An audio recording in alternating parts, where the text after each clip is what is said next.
crois encore qu'expliquer apaise, que détailler rassure, que te défendre te rend plus clair. En réalité, chaque justification mal placée te rapetisse. Elle annonce un besoin. Elle trahit une peur. Et dans le monde social, la peur a une odeur. Certains la sentent avant même que tu finisses ta phrase. Il y a un moment précis où tu perds la main, et presque personne ne le voit. Ce n'est pas quand on t'attaque.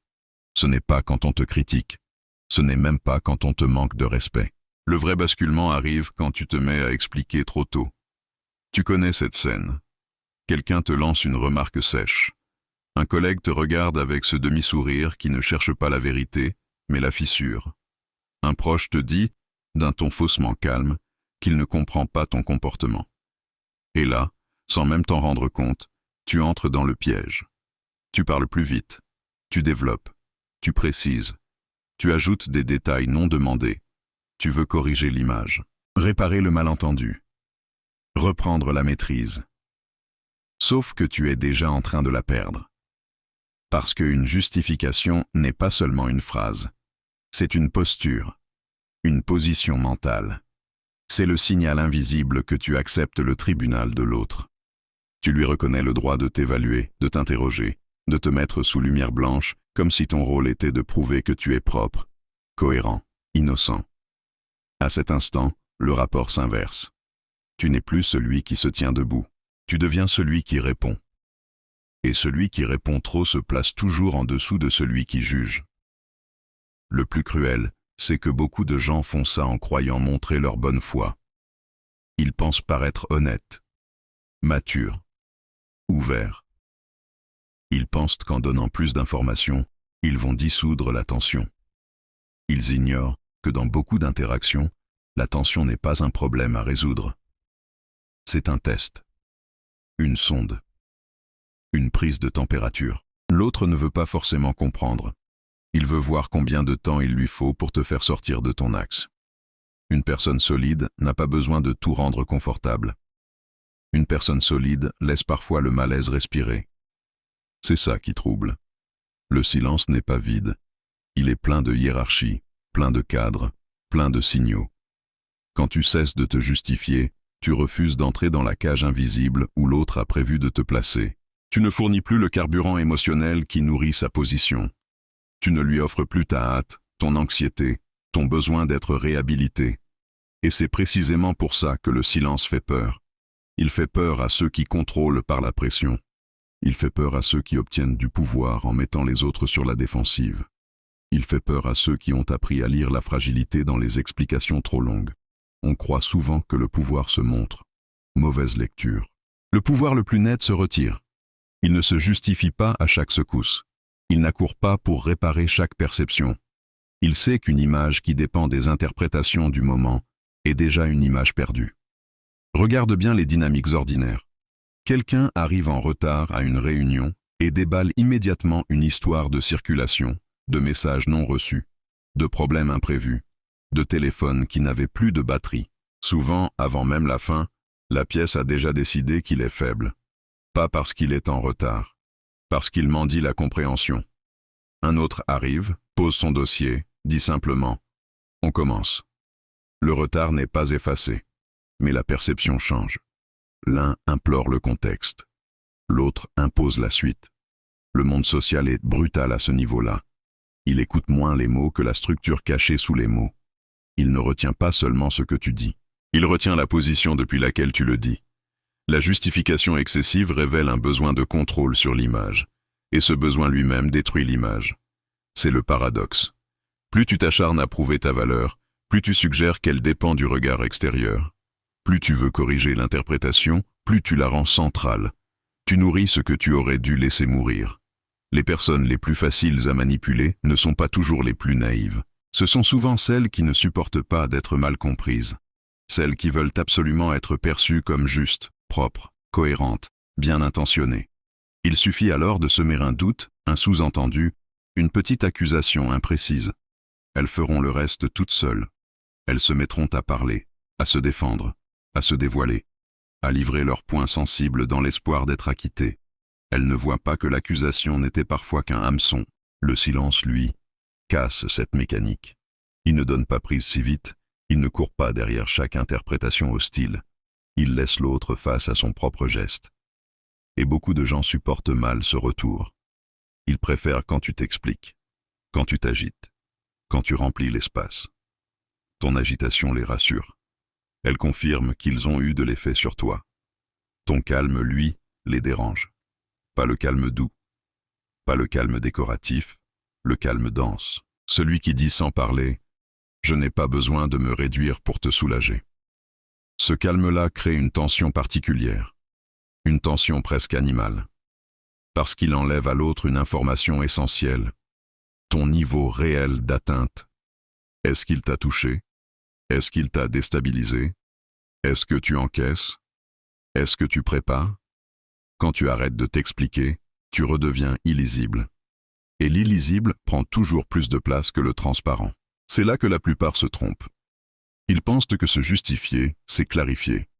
En vérité, c'est souvent se rendre lisible à des gens qui n'ont pas mérité de te lire. Il ne s'agit pas de jouer au marbre en permanence. Il ne s'agit pas d'être froid pour paraître fort. Ce serait une autre forme de théâtre. Le vrai point est plus dur à accepter. Tout ne mérite pas réponse. Tout ne mérite pas récit. Tout ne mérite pas accès à ton monde intérieur. La majorité vit en réaction. On la pousse, elle répond. On la pique, elle explique. On la soupçonne, elle se défend. On la provoque, elle se dévoile. Elle ne voit même pas le jeu. Elle croit gérer un échange alors qu'elle est déjà en train d'obéir à une chorégraphie écrite par l'autre. Le jour où tu comprends ça, une chose se brise. Tu commences à voir que beaucoup d'interactions ne tournent pas autour de la vérité, mais autour du cadre. Qui définit ce qui doit être expliqué? Qui décide du ton? Qui a le droit d'interroger et qui se retrouve à se justifier? La vraie partie se joue là. Et la plupart la perdent en parlant trop tôt. Les gens froids le savent instinctivement. Les manipulateurs, eux, l'exploitent méthodiquement. Ils n'ont pas besoin de te dominer de front. Ils préfèrent une autre méthode, plus propre, plus discrète, te mettre dans la position de celui qui s'explique. C'est l'une des techniques sociales les plus anciennes. Tu n'accuses jamais complètement. Tu suggères, tu laisses flotter un doute. Tu poses une question dont la forme ressemble à de la curiosité, mais dont le fond est déjà une mise en cause. C'est bizarre que tu aies fait ça. Je ne sais pas, ça ne te ressemble pas. Tu aurais pu prévenir. Je remarque juste. Tu le prends mal. Rien n'est totalement frontal, et c'est précisément ce qui rend la chose efficace. Si tu réagis fort, tu parais excessif. Si tu te justifies longuement, tu valides le soupçon implicite. Si tu demandes clairement ce qu'on te reproche, l'autre peut reculer, sourire, prétendre que tu interprètes trop. Tu es déjà pris. Dans une relation, ce mécanisme devient une arme silencieuse. Quelqu'un te laisse volontairement dans l'incertitude, puis observe ton besoin de réparer le lien. Il répond brièvement. Il espace ses messages. Il garde un ton froid. Il ne dit pas ce qu'il veut vraiment. Et toi, pour rétablir la normalité, tu commences à envoyer des explications non sollicitées. Tu détailles tes intentions. Tu expliques ce que tu voulais dire. Tu précises que tu n'as pas voulu blesser, que tu étais juste fatigué, que tu pensais bien faire. En surface, tu cherches la paix. En profondeur, tu es déjà en train de céder la hauteur. Parce que la personne qui te fait expliquer encore et encore ne cherche pas toujours à comprendre. Parfois, elle cherche à mesurer combien d'efforts tu es prêt à fournir pour ne pas perdre sa faveur. Au travail, c'est encore plus visible. Un supérieur te lance « Je suis surpris par ton choix ». Il ne dit pas que tu as tort. Il ne dit pas ce qui ne va pas. Il laisse la phrase en suspension. Si tu manques d'assises, tu te mets immédiatement à justifier chaque détail de ta décision. Tu parles trop. Tu révèles ton stress. Tu montres que son regard a suffi à t'arracher de ton centre. Un autre employé, plus stable, répond simplement « Sur quel point ?» Ou mieux, il soutient le silence une seconde de trop. Et cette seconde change tout. Pourquoi? Parce qu'elle inverse la charge. D'un coup, ce n'est plus lui qui doit se défendre. C'est l'autre qui doit préciser. Sortir du flou. Assumer la critique au lieu de la laisser flotter comme une brume toxique. Les gens stratégiquement intelligents adorent ce moment. Ils savent qu'une question bien tenue vaut parfois mieux qu'une réponse brillante. Ils savent que la plupart des gens se condamnent en voulant trop vite paraître irréprochables. Ils n'interrompent pas la pression. il la laisse revenir à sa source. C'est ça, déplacer le pouvoir. Il y a aussi les conflits. Les disputes où quelqu'un te reproche ton ton, ton absence, ton choix, ta distance. Le réflexe courant, c'est de plaider ta cause. Tu ne comprends pas, j'étais dans telle situation. Ce n'est pas ce que j'ai voulu dire. Tu sais très bien que, et plus tu accumules les arguments, plus tu fabriques un terrain où l'autre devient l'arbitre moral de ta conduite. La réponse froide n'est pas forcément silencieuse au sens littéral. C'est une réponse qui ne supplie pas, qui n'ouvre pas tous les tiroirs, qui ne transforme pas ton intériorité en dossier consultable. Parfois, c'est juste. Tu as le droit de le voir comme ça. Cette phrase dérange énormément. Pas parce qu'elle attaque, parce qu'elle refuse de se mettre à genoux. Elle reconnaît l'existence du regard de l'autre sans lui accorder le trône. Et ça change l'atmosphère. Dans les dynamiques d'attraction aussi, la justification tue quelque chose. Beaucoup détruisent leur mystère en voulant être immédiatement compris, pardonné, validé. Une personne disparaît un peu, répond plus froidement, se montre plus distante. L'autre se précipite, il explique ses intentions, ses hésitations, son emploi du temps, ses états d'âme. Il veut éviter le malentendu. En réalité, il annonce la dépendance. Il révèle que le lien a déjà pris plus de place chez lui que chez l'autre. Là encore, le silence crée une autre lecture, non pas le silence puéril qui cherche à punir. Pas la disparition calculée pour susciter le manque comme dans un manuel de séduction bon marché. Non, le silence maîtrisé, celui qui n'a pas besoin de courir après l'équilibre, celui qui ne remplit pas l'espace juste parce qu'il a peur de le perdre. Les individus les plus dangereux socialement ne sont pas toujours les plus agressifs. Souvent, ce sont ceux qui restent économes. Économes en mots, économes en réaction, économes en accès. Ils comprennent quelque chose que beaucoup refusent de voir. L'explication excessive donne à l'autre une carte détaillée de ton système nerveux. Tu lui montres ce qui t'atteint. Tu lui montres ce qui te fait paniquer. Tu lui montres où appuyer la prochaine fois. Le manipulateur prend note. Il ne débat pas forcément. Il mémorise. Il mémorise que tu supportes mal l'idée d'être mal jugé. Il mémorise que l'accusation vague te fait parler. Il mémorise que le silence de l'autre te pousse à te dévoiler. Il mémorise que tu veux tellement être perçu comme correct que tu t'auto-ouvres dès qu'on te met sous tension. Ensuite, il n'a plus qu'à toucher les bons endroits. La réponse froide fait l'inverse. Elle protège la carte. Elle ne livre pas le plan intérieur. Elle ne donne pas gratuitement la combinaison du coffre. Elle oblige les autres à avancer à découvert s'ils veulent vraiment te confronter. C'est pour ça qu'elle déstabilise tant. Une personne qui se justifie en voix ne me retire pas ta validation. Une personne qui cadre en voix, si tu as quelque chose à dire, formule-le. Une personne qui se débat en voix, j'ai besoin que tu comprennes.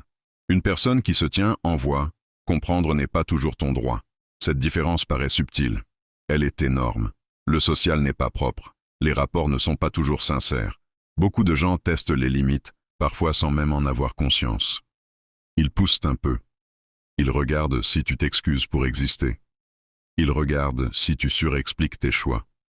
Ils regardent si ton calme dépend de leur approbation. Et s'ils sentent que oui, ils savent exactement où te placer dans la hiérarchie invisible. Pas forcément en bas de manière spectaculaire. C'est pire que ça. Un peu à côté, un peu moins solide, un peu plus accessible, un peu plus utilisable. La réaction commune affaiblit parce qu'elle donne une récompense immédiate à la pression. L'autre appuie, tu cèdes de l'information. L'autre sous-entend, tu livres du contexte. L'autre refroidit, tu cours réchauffer. Il apprend alors que la tension fonctionne sur toi. La réponse froide, elle, coupe l'apprentissage. Elle ne récompense pas le flou. Elle ne nourrit pas le test. Elle ne remplit pas le vide créé par l'autre. Et ce vide, beaucoup ne savent pas le supporter. Alors ils révèlent enfin leur intention ou ils reculent. Dans les deux cas, tu vois mieux. À un certain niveau, ce sujet ne parle plus seulement de communication, il parle d'identité. De la partie de toi qui ne supporte pas d'être regardée de travers. De la partie de toi qui panique dès qu'un lien se refroidit, dès qu'un visage change, dès qu'un silence s'installe. C'est là que tout se décide. Parce que l'envie de se justifier ne vient pas seulement du mental. Elle vient de la blessure, de l'ancien réflexe. de la peur primitive d'être rejeté, mal lu, exclu du groupe, confondu avec quelque chose de mauvais. Beaucoup parlent trop non par sincérité, mais par survie psychique. Ils croient ne répondre à une personne. En réalité, ils répondent à une vieille menace. Voilà pourquoi le silence est si difficile. Il ne consiste pas juste à fermer la bouche. Il consiste à tolérer l'inconfort d'être peut-être mal perçu sans courir pour te racheter. Et cette tolérance-là est rare. Très rare. Tu veux comprendre la profondeur du mécanisme? Regarde ce que fait une justification dans le corps. Elle accélère, elle contracte, elle chauffe, elle pousse vers l'avant. Elle veut reprendre la main à toute vitesse. Le silence, lui, demande l'inverse. Ralentir, encaisser l'espace, ne pas soulager immédiatement la tension. Rester là, sans te précipiter pour réparer l'image. Ce n'est pas passif. C'est violent intérieurement. Une forme de maîtrise qui ressemble presque à une retenue de prédateur. C'est pour ça qu'elle impressionne. On parle souvent du langage verbal, presque jamais du langage de densité. Pourtant, c'est lui qui gouverne les scènes importantes. Une personne peut dire peu et occuper toute la pièce. Une autre peut expliquer parfaitement et perdre chaque phrase en route. Pourquoi? Parce que la perception sociale lit les micro-signaux. Le rythme, le regard, la capacité à laisser une phrase mourir sans la rattraper, l'absence de panique dans les blancs. Le silence bien tenu ne demande rien. Et ce qui ne demande rien gagne une sorte de gravité. Il y a aussi l'ambiguïté. Beaucoup la détestent parce qu'elle échappe au contrôle. Ils veulent clarifier tout de suite, nommer, régler, fermer. Les esprits stratégiques comprennent autre chose. L'ambiguïté bien dosée est un espace de pouvoir. Pas pour mentir, pas pour manipuler grossièrement, pour ne pas livrer trop vite ta structure interne à des gens qui n'ont encore rien prouvé. Quand tu t'expliques trop, tu supprimes ton ombre, tu deviens plat, lisible, cartographié. On sait où tu commences, où tu casses, où tu cèdes. Tu crois devenir transparent. Tu deviens exploitable. L'ombre, elle, protège. Pas l'ombre théâtrale de celui qui joue au mystérieux. L'ombre réelle.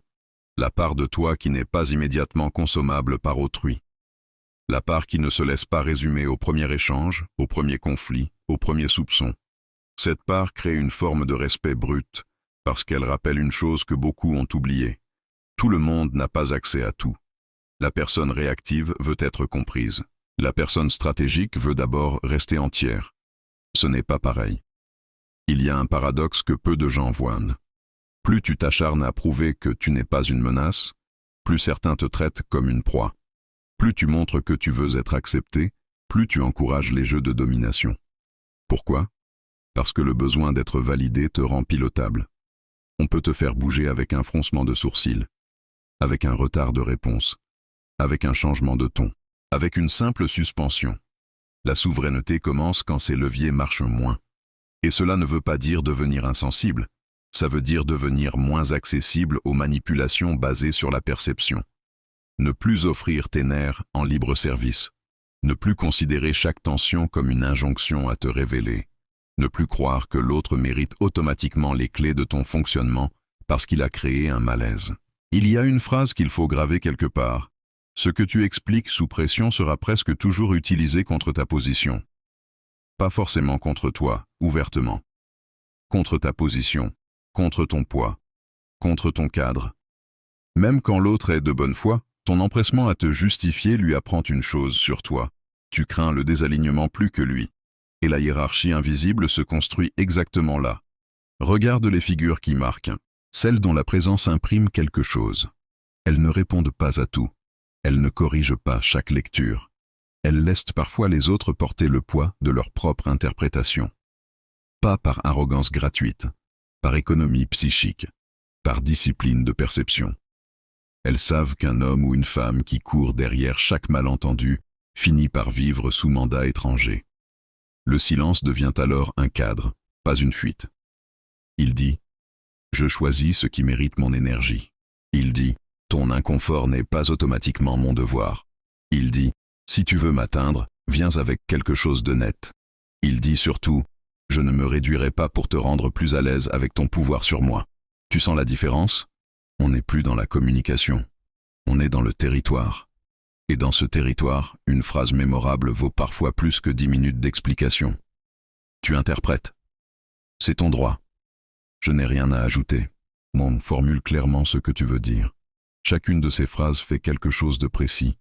Elle ferme les portes latérales. Elle refuse le brouillard émotionnel. Elle oblige l'autre à choisir entre la clarté et le retrait. Les gens qui vivent de sous-entendus détestent ça. Les gens qui dominent par culpabilisation détestent ça. Les gens qui testent les limites avec des remarques floues détestent ça. Les gens qui se nourrissent de ton agitation détestent ça. Parce qu'ils perdent la plus grande récompense, ta démonstration nerveuse. Le plus troublant, c'est qu'en arrêtant de te justifier, tu découvres quelque chose d'inconfortable sur le monde. Beaucoup de tensions se dissolvent d'elles-mêmes quand tu ne les nourris plus. Beaucoup de critiques n'étaient pas des analyses, mais des tentatives d'entrée. Beaucoup de conflits n'allaient pas jusqu'au bout, parce qu'ils voulaient surtout ton mouvement, pas ta vérité. Le silence révèle les motivations des autres, en les privant de distraction. Il y a quelque chose de presque cruel là-dedans. Quand tu ne t'expliques plus, l'autre se retrouve seul, avec sa propre intensité. S'il était sincère, il clarifie. S'il cherchait le contrôle, il se trahit.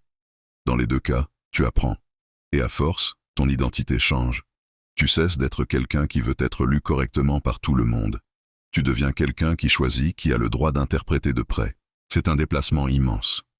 Presque dangereux.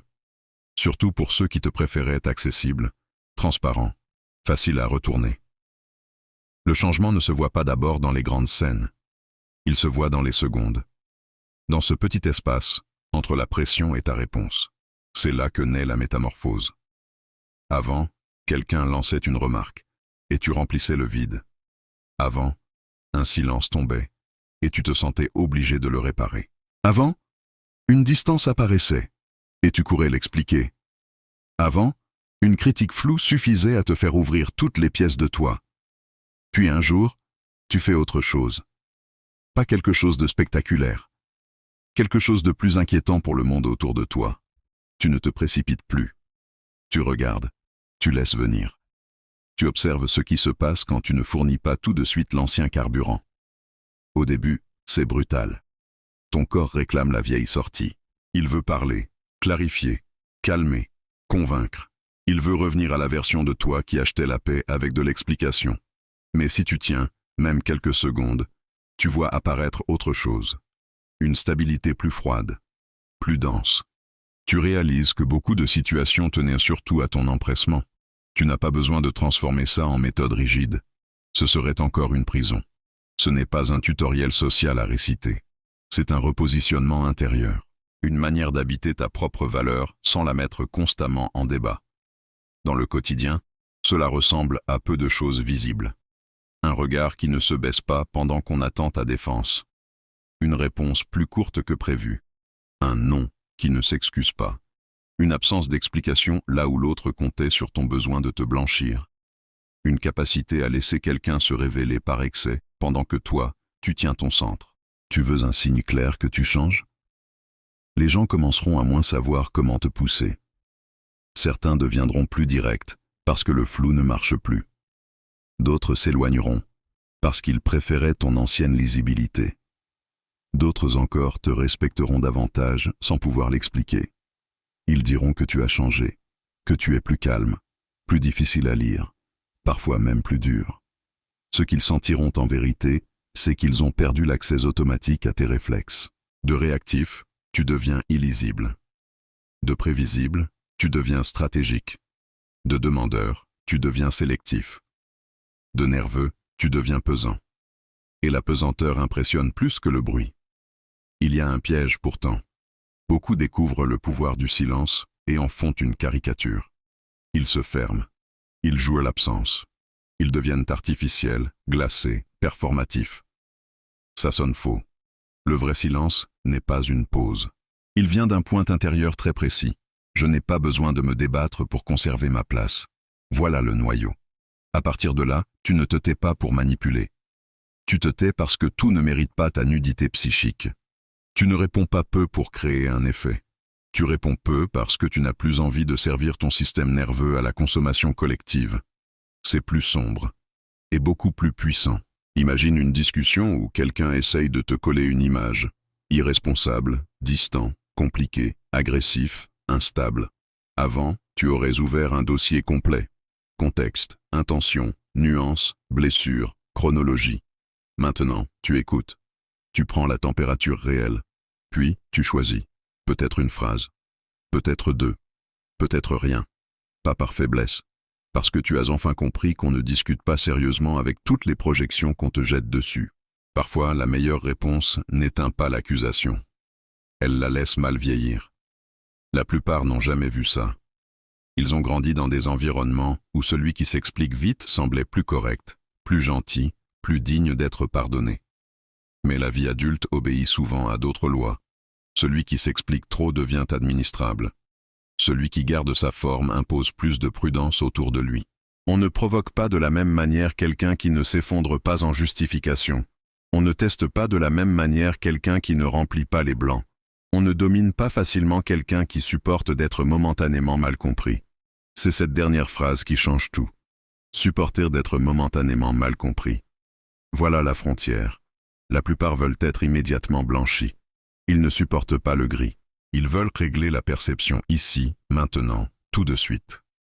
Or, celui qui a du poids accepte parfois de laisser le temps faire son travail, ou de laisser les interprétations médiocres mourir sans autopsie. Parce qu'il sait qui il est avant d'entendre ce que les autres en pensent. Cette stabilité-là n'est pas bruyante. Elle n'a pas besoin de slogan. Elle se voit dans la manière dont tu occupes l'espace après la tension. Tu n'es plus pressé de remettre les choses à niveau. Tu regardes qui supporte ton silence et qui s'agite à sa place. Tu laisses les impatients se dévoiler. Tu laisses les contrôlants manquer de prise. Tu laisses les drames sans carburant chercher une autre source. Et soudain, le monde change de texture. Les conversations deviennent plus nettes. Les conflits plus révélateurs. Les relations plus lisibles. Le respect plus instinctif. Non parce que tu as appris une technique sociale de plus. Parce que tu as cessé de te livrer dès qu'on secoue la cage. Le silence qui fait peur n'est pas un silence vide. C'est un silence qui refuse de servir. Un silence qui ne se vend pas pour quelques secondes de réassurance. Un silence qui dit « Je vois le jeu et je ne vais pas jouer mon ancien rôle ». À partir de là, quelque chose s'inverse pour de bon.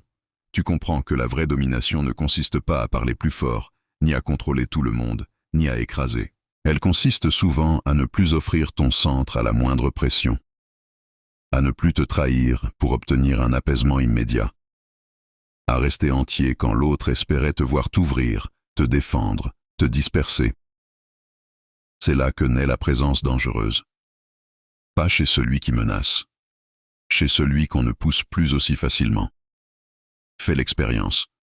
La prochaine fois qu'on t'attire vers l'explication nerveuse, arrête-toi une seconde trop longtemps.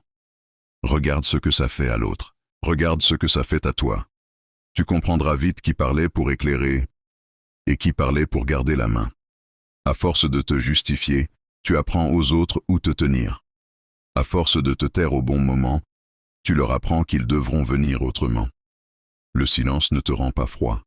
Il te rend moins disponible à la prise. Garde ça et laisse-les parler dans le vide.